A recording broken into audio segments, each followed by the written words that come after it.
Olá, queridos. Estamos aqui hoje para falar sobre mais um assunto polêmico e hoje a gente vai estar falando aqui sobre a mulher no ministério pastoral e também de ensino. E aí, o que você acha? Você acha que a mulher pode ser pastora? A mulher pode ensinar na igreja? Então nós vamos falar exatamente sobre isso. Quero te mostrar aqui dois tipos de visões diferentes: a visão dos complementaristas e a visão dos igualitaristas. E os complementaristas, eles, aqui eu vou falar aqui para vocês, lendo que é melhor. Homens e mulheres possuem igual valor diante de Deus, mas exercem funções distintas. Essa é a visão dos complementaristas. Valor e funções distintas, separadas. Na visão dos complementaristas, as mulheres, elas têm muito valor diante de Deus, mas exercem funções distintas. Na visão dos igualitaristas, homens e mulheres possuem igual valor diante de Deus e podem exercer igualmente todos os ministérios da igreja. Todos os ministérios.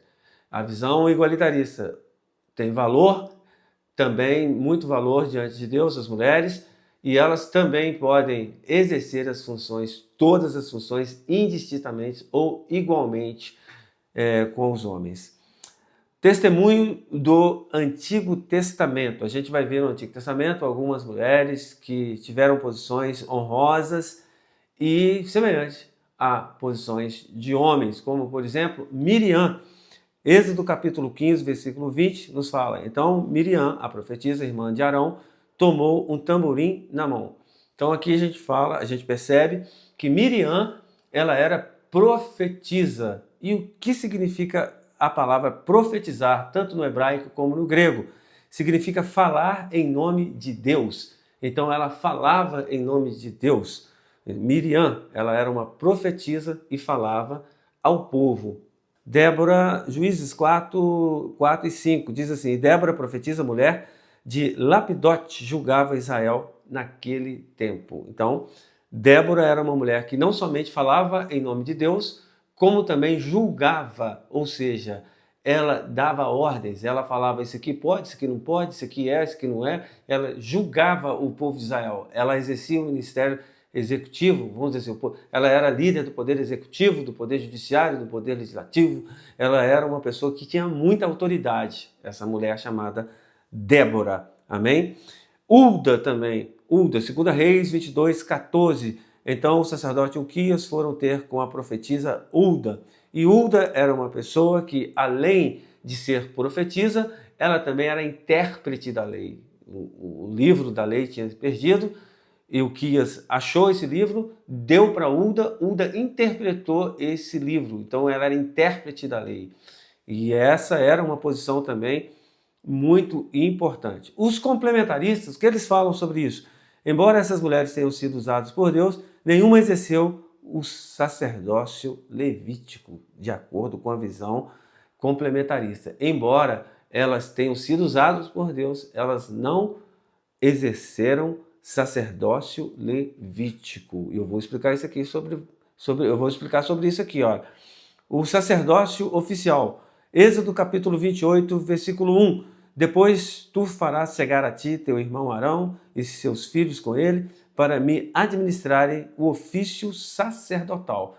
Na visão complementarista, essas mulheres, apesar de terem exercido todas essas autoridades, todo esse poder, na visão complementarista, elas não exerceram um sacerdócio oficial levítico. E, evidentemente, que elas não exerceram um sacerdócio levítico ali, mas elas tiveram, sim, autoridade oficial dentro do meu conceito diante de Deus. O que os igualitaristas, eles pensam?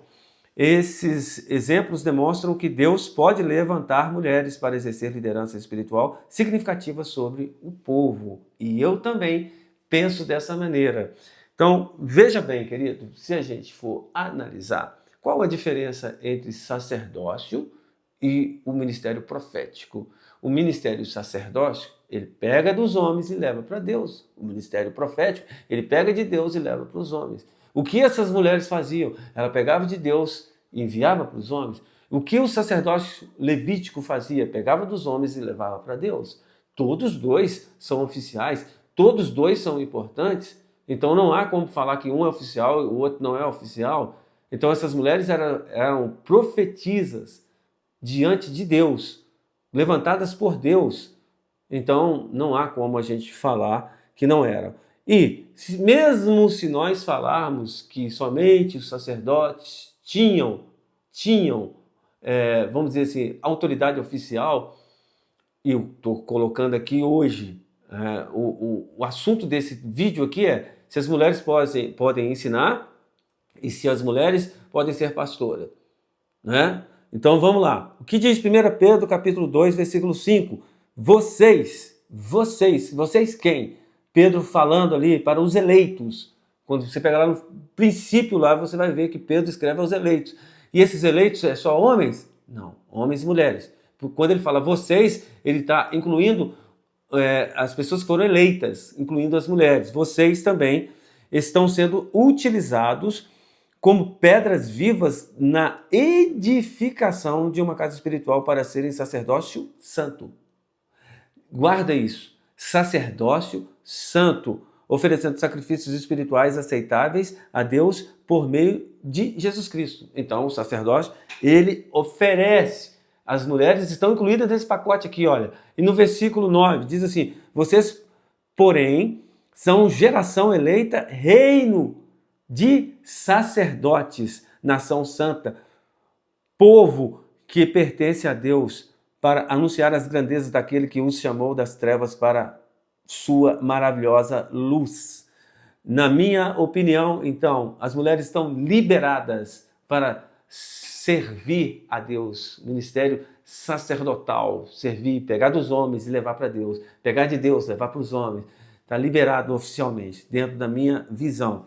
Segundo ponto que eu quero colocar aqui para vocês. O primeiro ponto é exatamente essa visão do Antigo Testamento. O segundo ponto, Jesus e as mulheres. O ministério de Jesus elevou significativamente a dignidade e a participação das mulheres. Então vamos ver aqui duas mulheres. A Maria de Betânia, lá em Lucas 10, 39, Maria, assentando-se aos pés de Jesus, ouvia a sua palavra. Então vamos lá. Por que Maria assentava aos pés de Jesus? Porque quem fazia isso eram os discípulos. Então Maria de Betânia era discípula de Jesus. Muito provavelmente. Não dá para me bater o martelo aqui, mas muito provavelmente Maria de Betânia era discípula de Jesus. Por que eu falo isso? Porque lá no livro de Atos, capítulo 22, versículo 3, nos fala assim, olha, Paulo, fui instruído aos pés de Gamaliel. Ele foi instruído, ele se quedava, ele se assentava na posição de um discípulo aos pés de Gamaliel, o mestre Gamaliel, né? Então, se Paulo fazia isso e outras pessoas faziam isso, se quedava, essa era a posição de um discípulo diante de um mestre, se encurvar ali, se quedar diante do seu mestre. Muito provavelmente, Maria de Betânia era discípula de Jesus. Vamos lá, Maria Madalena, João capítulo 20, versículos 17 ao 18. Maria Madalena foi e anunciou aos discípulos que vira o Senhor. Então, não foi ali um acaso, não foi uma falta de opção, não foi ali por coincidência, não foi. Quando o Senhor Jesus, ele se revela ali a Maria Madalena, foi porque ele estava fazendo isso conscientemente. Aquele era um recado. Eu quero usar as mulheres exponencialmente. Eu quero usar. Isso era o recado de Jesus. Então, é importante a gente entender isso, que Maria foi e anunciou, a Maria Madalena, ela foi anunciar a Jesus. A pergunta que eu faço é, qual que é o objetivo do apóstolo, do profeta, dos evangelistas, dos pastores e mestres? Qual? Anunciar Jesus. Então, Maria e os complementaristas, eles querem algo oficializado. Quer uma coisa mais oficializada do que isso? Jesus falou assim, vai lá e oficializa que você me viu aqui. E ela foi e falou para os outros apóstolos que ela tinha visto Jesus. Jesus se revela aqui pela primeira vez, aqui, o primeiro anúncio da vida de Jesus foi por intermédio de uma mulher. Então, na minha opinião, Jesus ele valorizou, ele exponenciou essas mulheres, ele potencializou essas mulheres, Jesus. Amém? Vamos lá. A terceira coisa que eu quero falar aqui sobre os 12 apóstolos. Por que 12 apóstolos? Por que não colocou uma mulher lá? Então, vou falar isso aqui para você também. Então, Lucas capítulo 6, versículo 13. Chamou a si os seus discípulos e escolheu 12 deles, a quem também deu o nome de apóstolos. Os complementaristas, o que eles falam sobre isso? A escolha exclusivamente masculina dos 12 estabeleceu um padrão para a liderança apostólica e pastoral da igreja. Então, conforme os complementaristas falam, isso aí é o padrão, ou seja, as autoridades oficiais dentro da igreja precisam ser por homens, segundo os complementaristas. Mas os igualitaristas, que eles falam, os 12 possuíam uma função representativa ligada às 12 tribos de Israel e não necessariamente é um modelo permanente para todos os ofícios da igreja. Qual que é a minha posição?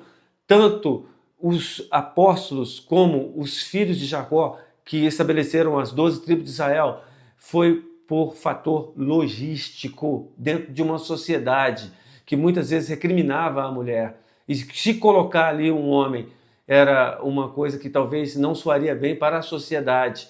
E levando-se em consideração vários fatores. Vamos colocar aqui um fator: viagens constantes, especialmente os apóstolos. Então, imagina só se escolhesse ali uma mulher, como queria viajar. Vou levar 2 a 2, vai lá, 2 mulheres lá para casa das pessoas que vocês vão ali precederem-me. Então, logisticamente não funcionaria, querido. Precisaria de ter homens ali para aquela realidade.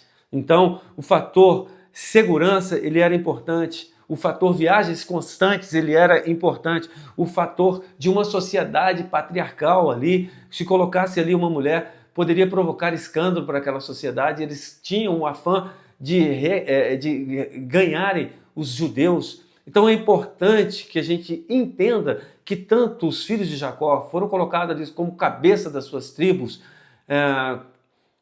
e foram só homens, tanto os apóstolos que foram só homens, por uma questão logística dentro daquela sociedade, daquela época, por fator de segurança, por fator de escândalo, por fator de viagens constantes, e seria muito melhor para os homens exercerem essas funções, ok? Não porque Deus estava fazendo ali uma acepção de pessoas, e não porque aquilo ali tinha que ser um padrão para todo tipo de autoridade da igreja, amém? Então, quarta coisa que eu quero falar aqui, o Pentecostes e os dons espirituais. Vamos lá, então.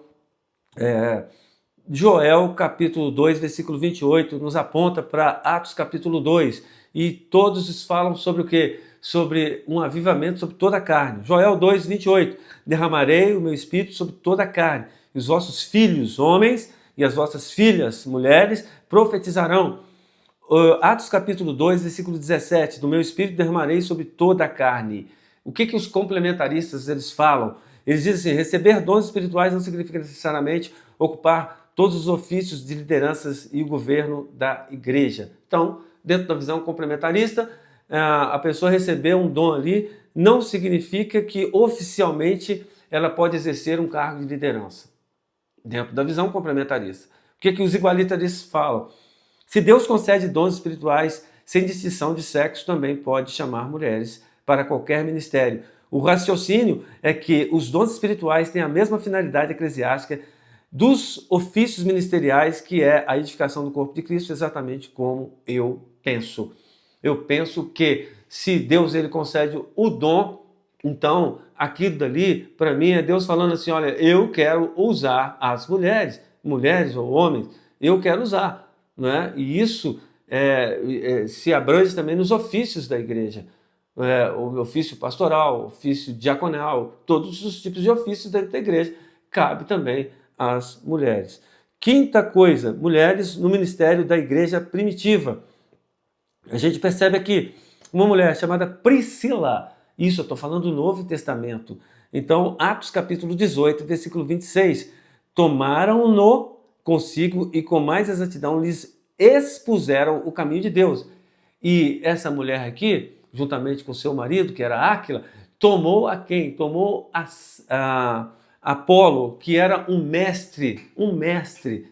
Então, quem instruiu Apolo foram Priscila e Áquila. E uma mulher estava ali ensinando a um dos ícones do Novo Testamento, uma das pessoas que ajudou a disseminar o Evangelho no Novo Testamento, que era Apolo. E uma mulher foi extremamente importante na vida, no conhecimento, na vida desse homem para a Igreja do Senhor. O que os complementaristas pensam acerca disso? O ensino ocorreu em ambiente privado e não como autoridade pastoral congregacional. Então, dentro da concepção dos complementaristas, eles pensam que Priscila foi autorizada porque estava ali num ambiente, vamos dizer assim, privado. O que os igualitaristas pensam? Uma mulher participou do ensino de um homem influente dentro da igreja. Então, dentro da minha... O que eu penso disso? Eu penso o seguinte, que evidentemente Priscila e Áquila, eles podem, não que isso tenha sido configurado ali como certo, eles podem ter, num ambiente privado, ter recomendado ali a Apolo, ter instruído a Apolo, mas isso não significa que num ambiente, ou vamos dizer assim, público, eles também não possam fazer isso. Então, veja bem, se a gente for olhar no pé da letra, vamos olhar no pé da letra, o que Paulo falou, e a gente vai falar isso daqui para frente, mais para frente. O que Paulo falou? Que a mulher aprenda em silêncio. Se a gente for olhar ao pé da letra, ela não poderia ensinar Apolo. Ela tinha que aprender com Apolo. Ela não poderia ensinar. Tem muitas coisas que são contextuais, são aplicáveis àquela realidade, daquele local. Quando a gente olha aqui a visão dos complementaristas, fala de ambiente privado, se for olhar isso aí, querido, nem no ambiente privado Priscila poderia ensinar, conforme as palavras de Paulo. Não existe essa de ambiente privado, mesmo porque não fala que é privado também. Porque os cultos eram feitos nas casas. Todo culto era privado, basicamente, que eram feitos nas casas.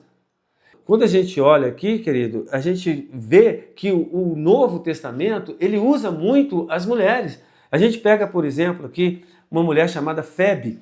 Em Romanos capítulo 16, versículo 1, recomendo-vos Febe, nossa irmã, a qual serve na igreja que está em Cencreia. Então Febe era uma diaconisa. E os diáconos pregavam, como Estevão pregou, né? E morreu por causa disso. Ele era um dos apóstolos ali que foram levantados. Ele era um dos diáconos, aliás. Então é importante a gente entender isso. Na visão complementarista, o texto não identifica como presbítera ou pastora, eu concordo. Ela é diaconisa. Mas qual a diferença entre pastora, presbítera e diaconisa? São termos, são ofícios da igreja. Todos eles exercem ofícios dentro da igreja. Um diácono pregava, como eu falei aqui, como um pastor.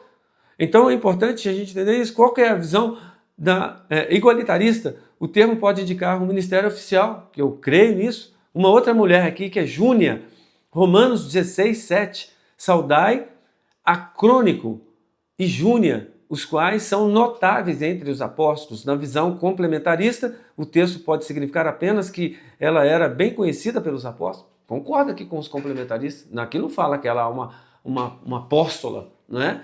Ela era conhecida. Concorda aqui com os complementaristas. A interpretação igualitarista. Júnia poderia ter sido exercido um ministério apostólico. Não dá para afirmar com exatidão essa verdade. Mas, por outro lado, não tem nada que prove ao contrário. Bom, isso aí é uma coisa que não dá nem para a gente chegar. Ela tinha ali uma certa influência entre os apóstolos, mas na minha opinião, eu concordo aqui com os complementaristas que não dá para cravar que ela era uma apóstola, certo? Mas ela tinha influência ali, ou seja, de alguma forma a gente crê que ela também contribuía, ela ensinava essa Júnia aqui, ela exercia influência e ela tinha ali um certo know-how entre os apóstolos, conforme Romanos 16, 7. E aqui, a sexta coisa que eu quero passar para os irmãos é o texto central, o texto base do tema hoje, que é o pastorado da mulher, se a mulher pode ensinar dentro da igreja. Diz aqui, olha, 1 Timóteo 2, 8 e 11. Quero, pois, que os homens orem em todo lugar, levantando as mãos santas, sem ira nem contenda. Que, do mesmo modo, as mulheres se ataviem em traje honesto, com pudor e modéstia, não com tranças, ou com ouro, ou pérolas, ou vestidos preciosos. Então, quando a gente olha aqui, a gente olha para dentro de uma realidade de um povo, dentro de uma sociedade que se escandalizava com esses trajes, com essas aparências aqui. Se você for levar isso aqui no pé da letra, você não pode, você mulher, você não pode usar uma aliança, você não pode fazer uma trança, você não pode usar uma pérola, ou você não pode ter um vestido bonito para ir para o casamento, por exemplo. Então, isso aqui era dentro de uma realidade ali local. E nessa realidade local, a gente vê aqui, olha, mas como convém a mulheres que fazem profissão de servir com boas obras, a mulher aprenda em silêncio, com toda a sujeição.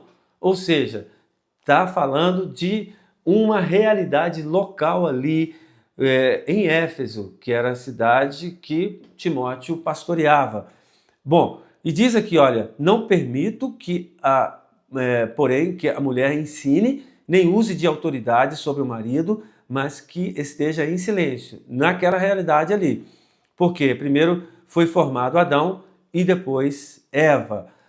E Adão foi enganado, mas a mulher, sendo enganada, caiu em transgressão. Então, os complementaristas, eles usam desse texto aqui para afirmar que isso tem que ser um padrão geral, ou seja, todas as mulheres, elas não podem, elas têm que ficar em silêncio, por causa que Eva errou ali.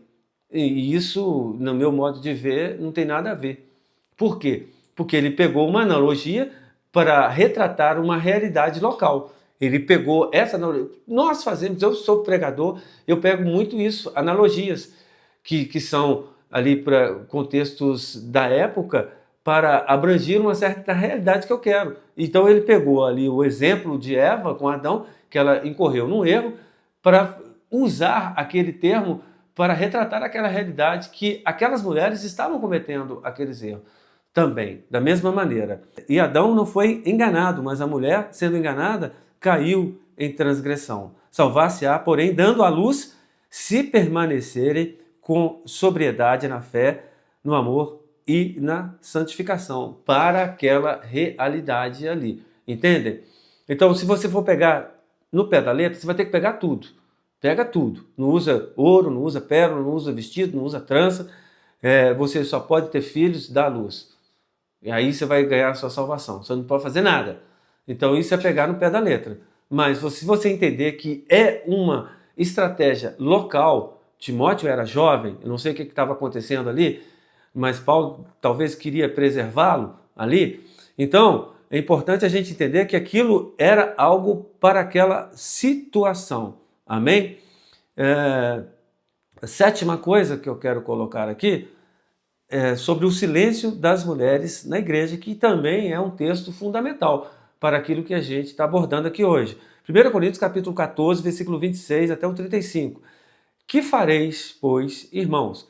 Preste atenção, querido, que Coríntios, que é a igreja a qual está sendo endereçada essa carta, ela estava vivendo um momento de confusão, de muitas coisas negativas que estavam acontecendo ali dentro da igreja e nos cultos da igreja de Coríntios. E Paulo, ele propõe ali a organizar aquela igreja. Veja bem, o que faremos, pois, irmãos? Quando vos ajuntais, cada um de vós tem salmo, tem doutrina, tem revelação, tem língua, tem interpretação, faça-se tudo para edificação. Porque eles não estavam fazendo para edificação, eles estavam fazendo por egocentrismo, estava tendo confusão. Então Paulo falou assim, gente, vamos organizar tudo. Então, ele diz assim, olha, e se alguém falar em língua desconhecida, faça-se por 2, quanto muito 3, e por sua vez, e haja intérprete. Mas se não houver intérprete, esteja calado na igreja. Ou seja, estava tendo uma confusão ali, todo mundo começava a falar e interpretar. Então ele falou assim, olha, então quando falar em línguas, tem que ter intérprete, se não tiver intérprete, fica calado na igreja. Isso não significa que todo mundo tem que ficar calado na igreja. Porque você olha lá, Atos capítulo 2, todo mundo falava em língua. Então, era uma realidade específica para esse momento ali, porque estava tendo muita confusão. É importante que a gente saiba interpretar isso. E fale consigo mesmo e com Deus, e fale em 2 ou 3 profetas e outros julguem. Então, primeira vez que ele manda as pessoas ficarem caladas é quando não tiver intérprete da igreja. A segunda vez que ele manda as pessoas ficarem caladas nesse texto. Mas se a outro que estiver sentado for revelado alguma coisa, cale-se o primeiro. Então, segunda vez aqui, quando não tem intérprete, primeira vez. Segunda, quando vier uma outra revelação, então primeiro cale-se. E ali ele vai organizando os padrões. E diz aqui, olha, porque todos podereis profetizar uns depois dos outros, para que todos aprendam e todos sejam consolados. E os espíritos dos profetas são sujeitos aos profetas, porque Deus não é Deus de confusão. Existia confusão ali naquela igreja, senão de paz, como em todas as igrejas dos santos. As vossas mulheres estejam caladas nas igrejas, porque não lhes é permitido falar, mas estejam sujeitas, como também ordena a lei. Esse é o versículo polêmico. Então diz aqui, dentro de um contexto que fala especificamente sobre uma confusão local que existia dentro daquela igreja, que as mulheres daquela igreja ali tinham que ficar caladas, porque provavelmente elas ficavam perguntando na hora errada. Então Paulo falou ali, olha, essas mulheres, elas têm que ficar caladas na igreja, elas perguntam para os seus maridos, não é? E como diz a lei, que lei é essa? Na lei de Moisés, nos 613 preceitos que existem dentro da lei de Moisés, não fala que a mulher tem que ficar calada. Então tem duas justificativas. Sobre o padrão patriarcal da comunidade judaica, essa é a primeira justificativa, é uma lei, vamos dizer assim, que está no ar, uma lei do povo, da cultura do povo, ou essa lei, que é o que eu penso, é uma lei que regia internamente dentro da igreja de Coríntios, um regimento interno dentro da igreja, não especificamente generalizando isso. Por quê? Porque na lei de Moisés não está escrito isso. Então, no meu modo de ver, era algo pessoal ali, por isso que ele fala que as mulheres estejam caladas. E não dá para generalizar isso mesmo, porque o próprio Paulo fala que as mulheres ali, no capítulo 11 desse mesmo livro, nos fala que as mulheres profetizavam, né? Então, é importante a gente entender isso aqui, olha. 1 Coríntios capítulo 11, versículo 5. Paulo fala de mulheres que oravam e profetizavam na congregação. Toda mulher que ora ou profetiza, ele fala ali, 1 Coríntios 11, 5. Então, as mulheres oravam, as mulheres falavam, as mulheres profetizavam, elas davam o recado de Deus, elas profetizavam em nome de Deus. Então, é importante a gente entender que isso era dentro de uma realidade, de um momento e de um local dentro da igreja de Coríntios, ok? Isso é importante a gente entender. Uma outra coisa que eu quero falar aqui para os irmãos, a oitava coisa, as qualificações para os pastores. Então, diz aqui, olha, 1 Timóteo 3,2, convém, pois, que os bispos sejam irrepreensíveis, marido de uma mulher. Olha para você ver, os bispos sejam irrepreensíveis, marido de uma mulher, né? E vamos lá, Tito 1,6, aquele que for irrepreensível, marido de uma mulher. Aí os complementaristas, que eles pegam esses dois textos aqui para falar, as qualificações descrevem explicitamente um homem exercendo o ofício pastoral, porque falou de quê? Que o bispo ele precisa ser esposo de uma mulher. Mas, evidentemente, eu vou colocar aqui a minha posição, os igualitaristas eles pensam assim, a ênfase principal está na fidelidade moral no líder, não em seu sexo. E o que eu penso disso? Exatamente isso. Ele está falando aqui de uma maneira abrangente. A Bíblia, ela é muito recíproca em muitos textos. Ela não vai falar assim do homem, da mulher. Ela fala um dos sexos e normalmente ela fala dos homens. Isso não significa que não alcance as mulheres. Então, quando a gente olha aqui, por exemplo, Gênesis capítulo 2, versículo 24, portanto, deixará o homem, o seu pai e a sua mãe, e unir-se-á a sua mulher. Ou seja, a recíproca aí também ela vale. A mulher também vai deixar o seu pai e sua mãe e vai se unir ao homem. Mas não precisa falar isso aqui, já está implícito aqui.